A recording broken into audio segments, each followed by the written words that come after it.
bien que cette perte, elle est vraiment au premier degré. Il ne s'agit pas d'une nièce, il ne s'agit pas d'un neveu, il ne s'agit pas d'un petit cousin, il ne s'agit pas de qui que ce soit, il s'agit du fruit même de leur union, de leur entraide. À savoir notre fils qui vient de nous quitter, Wedley, c'est ça le nom. Ils ont perdu leur enfant. Mais j'aimerais qu'ensemble vous compreniez une chose. De ce par quoi vous êtes en train de passer, certes, une pilule vraiment difficile à avaler, une réalité très difficile à accepter. Je voudrais vous dire qu'il y a des personnes qui sont passées par ça, que nous pouvons connaître, qui sont nos contemporains, mais aussi dans la Bible, un monsieur du nom de roi David est passé par une situation exactement comme celle-ci. La Bible déclare qu'il avait Rosie Mucho Pista.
Semua mie kuat.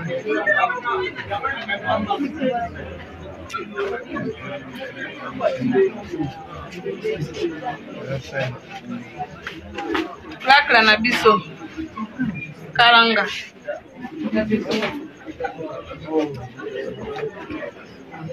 Et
comment on va français bien? On comment on va français bien? Encore autant on a grâce démo, grâce démo. L'homme de pété va français comme on le va le bas. Maman ni la complexe.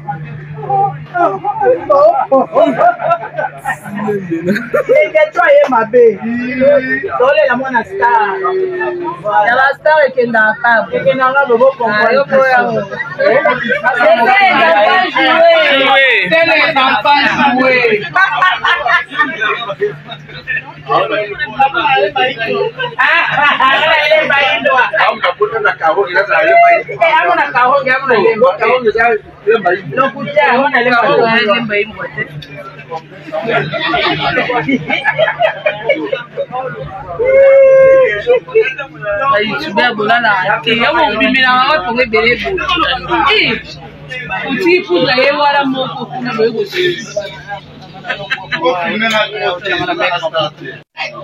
Les questions du Cameroun. Hey!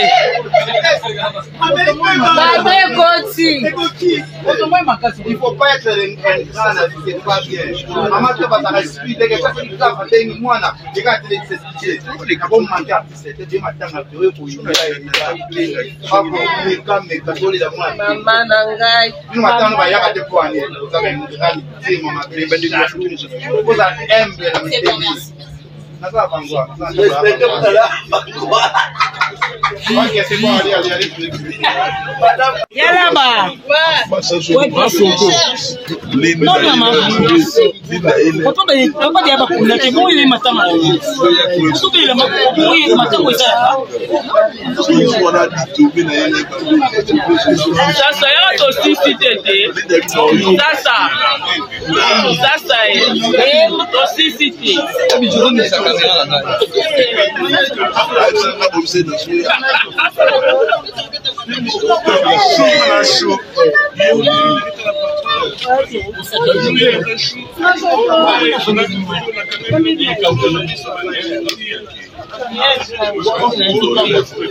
C'est que Navanda.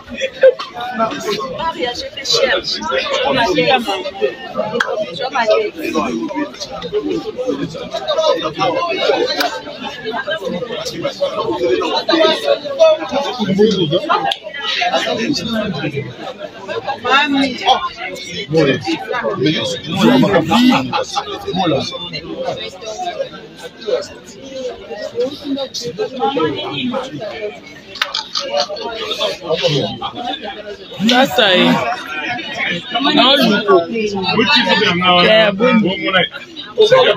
Regardez moi-même. Sasa hii. Sasa ya to Sasa. Coquette. Ya to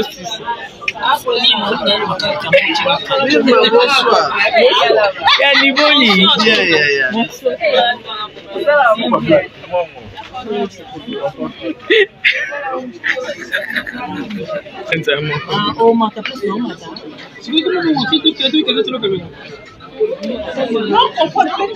Yando, comment on intervient on dit après on vient la passer. Au niveau interview. Yando sentir hein. Eh, c'est Roni non. Eh, dinango. Zombelanga. La sola la camarade na raté, bo pekisi. Eh, quoi, bo bata pekisi.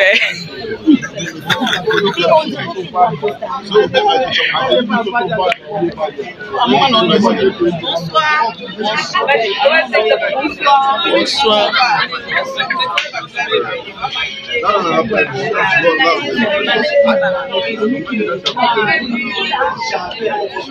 J'étais mon kenda piango. Oza hein. Na monyo na CP.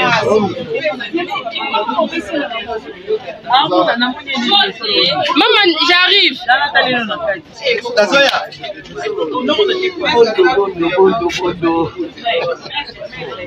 Jamais. Oui, le Dongate.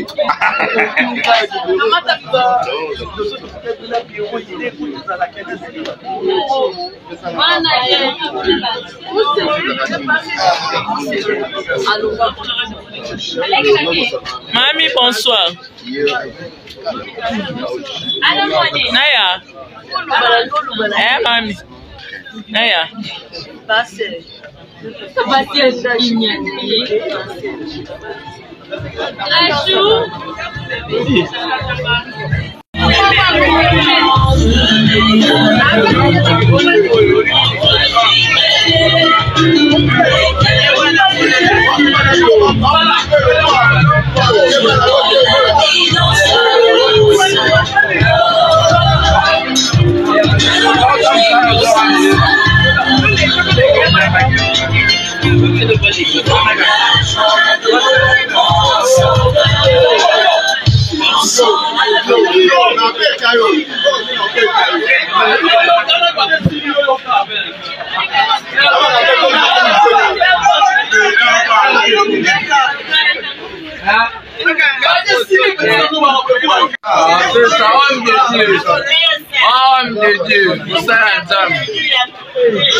Nazalana Marie Jai.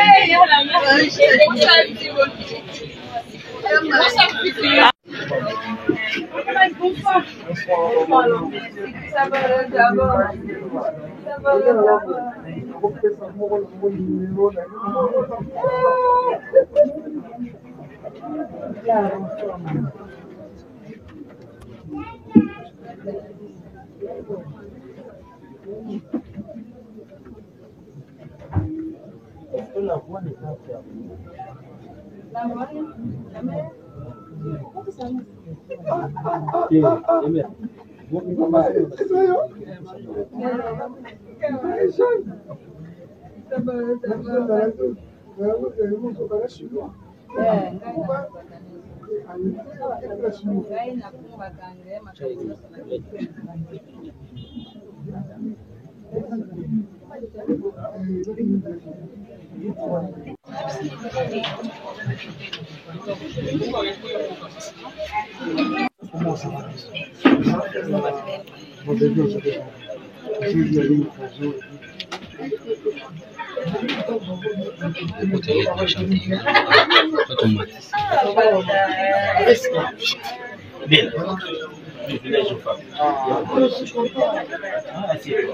je veux me débrouiller.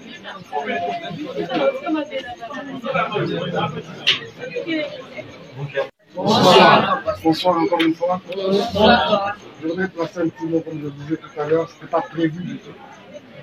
Je suis venu rendre visite à un frère que j'apprécie moi personnellement, mais de loin.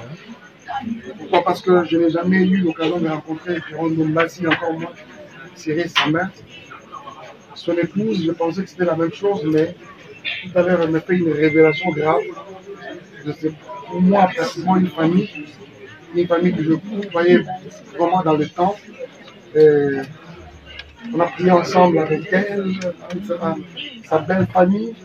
Et tout à l'heure même, elle m'a fait une révélation comme quoi, elle me rappelle tous ces souvenirs-là. Mais finalement, mon client est dans le Donc, dans la même occasion, j'ai le privilège et l'honneur de rencontrer toutes ces grandes figures que j'apprécie toujours de loin. J'ai vu Papa Serge, pratiquement tout le monde. Papa Lem, j'ai vu aussi tout à l'heure. Vous êtes nombreux et les autres que j'ai vus dehors. Mais pendant que j'étais en train de...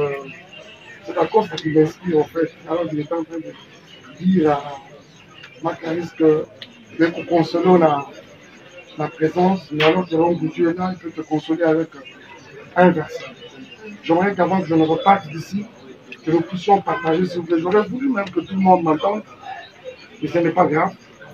Nous nous contentons de ce nombre que nous sommes. J'aimerais beaucoup plus parler à tout le monde, mais très particulièrement à Papa Pierrot, à Maman Clarisse. J'aimerais qu'on partage un verset que je tire de 2 Samuel. 2 Samuel, le chapitre 12. Je vais lire rapidement. 2 Samuel, chapitre 12, je prendrai à partir de 19. Je serai en train de descendre. Je vais lire vraiment rapidement. Nous disons au nom de Jésus. Alors David s'éleva des terres. Je vais commencer à partir de 19. 2 Samuel 12, 19.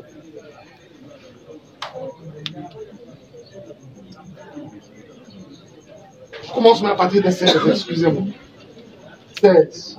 David pria Dieu pour l'enfant et jeûna, et quand il rentra, il passa la nuit couché par terre. Les anciens de sa maison insistèrent auprès de lui pour le faire lever des terres, mais il ne voulut pas. Et il ne mangea rien avec eux. Le 7e jour, l'enfant mourut. Les serviteurs de David craignaient de lui annoncer que l'enfant était mort. Car il disait, voici, lorsque l'enfant vivait encore, nous lui avons parlé et il ne nous a pas écoutés. Comment oserons-nous de lui dire plutôt l'enfant est mort? Il s'affligerait bien davantage. David aperçut que ses serviteurs parlaient tout bas entre eux et il comprit que l'enfant était mort. Et il dit à ses serviteurs, l'enfant est-il mort? Et ils répondirent, il est mort.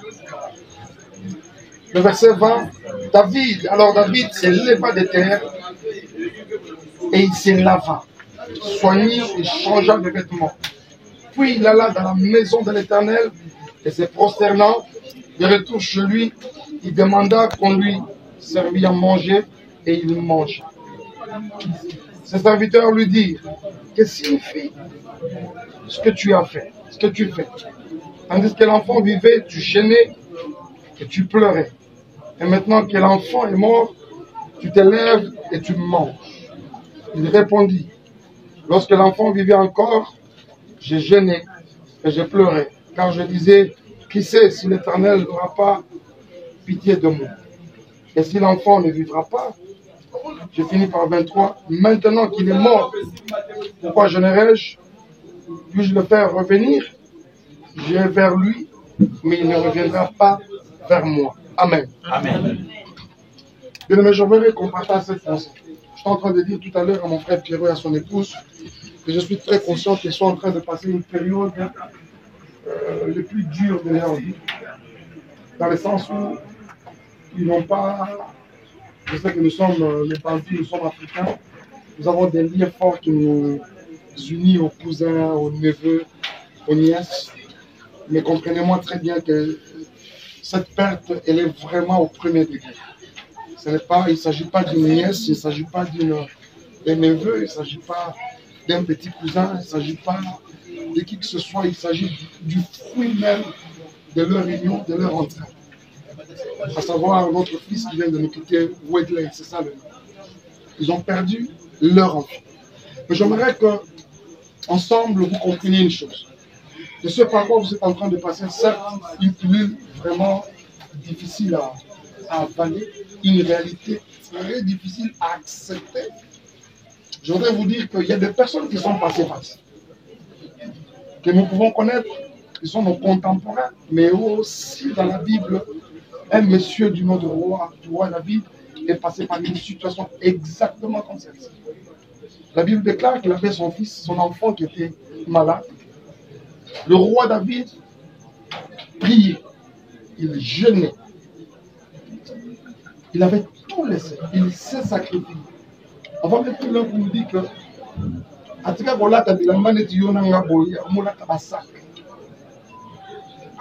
la poutoulou, dans la cendre, pour chercher la face de Dieu en faveur de son enfant.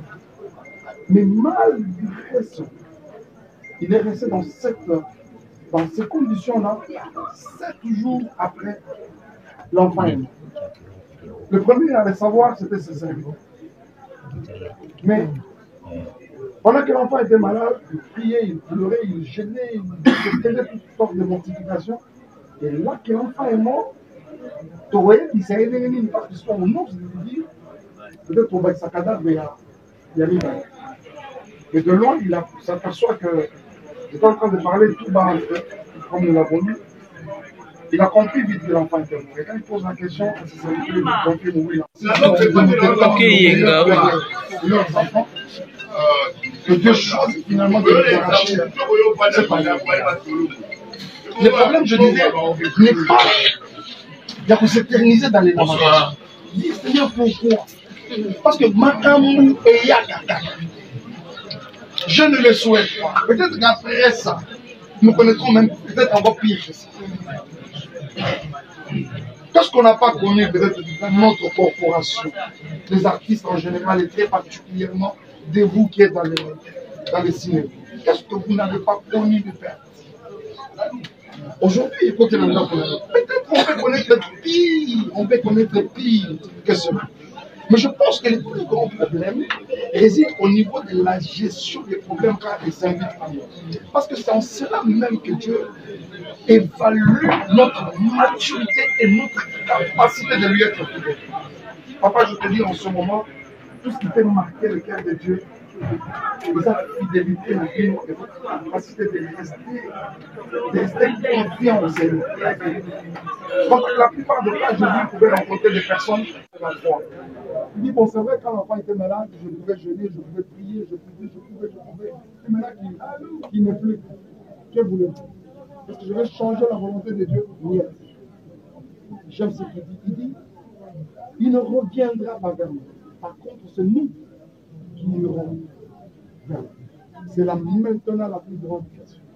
Nous ne sommes pas venus, excusez-moi, pour faire davantage de deuil. Moi, je suis pas venu ici pour que Pierrot pleure davantage, pour que son épouse se lamente davantage. Nous sommes venus, je crois qu'il a le cas avec nous. Nous sommes venus pour apporter notre soutien, notre réconfort à nos frères que nous aimons. Mais le problème, c'est aussi nous-mêmes. Il y a un verset de la Bible très important. Il nous dit, il faut mieux aller dans la maison des deuils, aller dans la maison de festin. Pourquoi? Parce que dans la maison des deuils, tout le monde prend conscience. Vous comprenez? Parce que quand on est dans la fête, c'est la réjouissance. Mais dans la maison de Dieu, il dit moi. Attends, tu sais que tu sais communiquer, mais tu sais qu'il y a une limite.